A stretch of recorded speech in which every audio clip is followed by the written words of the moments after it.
ఏంటి పుచ్చకాయ కూర్చొని ఇంకా ముక్కలు కట్ చేసి ఇంకా ఎదురుగా పెట్టారంటారా? ఏంటి లేదండి, ఈరోజు సెకండ్ సాటర్డే కదా, పిల్లలకైతే హాలిడే ఇచ్చేశారు. ఇవి నిన్న మా నాన్నగారు తెచ్చిన అయితే పుచ్చకాయలు అనమాట. ఇంక ఈ రోజు అయితే పిల్లలు ఇంటి దగ్గరే ఉన్నారు కదా అనేసి సో కట్ చేశాను. ఇంకా పొద్దున్న నుంచి మా ఓడైతే ఇంకా మార్నింగ్ లేకంగానే పుచ్చకాయ పట్టుకొని పుచ్చకాయ కోయి కోయి కోయి కోయి కోయి అంట పాట పాడతారు చూసావా, ఆ విధంగా పుచ్చకాయ పట్టుకొని కోయి కోయి మమ్మీ అనేసి నా చుట్టూరు తిరుగుతూనే ఉన్నారు. ఫైనల్ అయితే మధ్యాహ్నం అన్నం తిన్నాకైతే ఇంకా కొంచెం పడుకొని టీవీ చూసుకొని ఆ తర్వాత అయితే లేచి ఇంకా నున్నగా అయితే నూనె పెట్టేసుకున్నాను. ఆ తర్వాత అయితే చూపిస్తాను మీకు. ఈ లోపు అయితే పుచ్చకాయ కూసేద్దాం అనేసి పుచ్చకాయ కట్ చేసి ఇంకా తలకొ మొక్క అయితే ఇచ్చేసాను. ఇంకా మా ఆయన అయితే తినేసి ఇంకా పైనకైతే వెళ్ళిపోయారు అనమాట.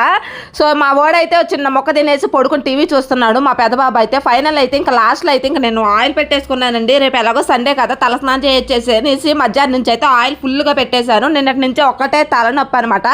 సో ఇదనమాట ఇంక ఈరోజు వీడియో వచ్చేసి. ఇంకా పిల్లల ఇంటి దగ్గరే ఉన్నారు కదా, ఇంకా వాళ్ళ రచ్చ అయితే పడలేము. అసలు స్కూల్ ఉంటేనే బాగుండేది, పనులు కూడా తొందరగా చేసుకోవచ్చు. సెలవు వచ్చిందంటే చాలు, పనులు ఎక్కడ వంగలు అక్కడే ఉన్నట్టు పనులన్నీ అక్కడే ఉంటాయి. ఈ రోజు ఏం కర్రీ చేద్దామని మార్కెట్కి వెళ్తే బోల్డ్ అని కూరగాయలు, అసలు ఆ కూరగాయలు ఏ కూరగాయలు తీసుకుందామని తెలియదు కానీ లాస్ట్లో ఫైనల్లీ ఇంకా బెండకాయలు వేసి బెండకాయ కర్రీ చేశాను మధ్యాహ్నం లంచ్కి అయితే.